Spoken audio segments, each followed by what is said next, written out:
नमस्कार आ गोटे mini blog को आपण मानक ढेर सारा स्वागत। तो आपण मानक पणा संक्रांति ढेर सारा अभिनंदन आ शुभकामना।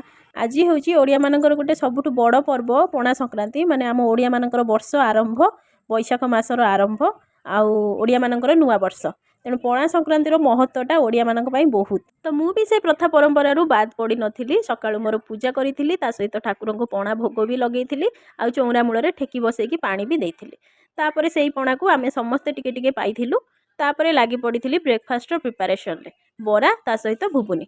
मो बाप घर साइड रे ना गोटे प्रथा अछि जोटा कि मु सासु घरे देखिनी किंतु मो बाप घरे अछि जे आमर जेतिके मृतक रही गले परिवार रो पूर्वपुरुष सेमानक समाधि पाखरे गोटे जाईकी सफा करा जाए आ गोटे गोटे ठेकी बसा जाए आ मास सारा माने बैशाख मासटा सारा तांको पाखकु जाईकी फूल आ पानी देकी पूजा करके आसंती।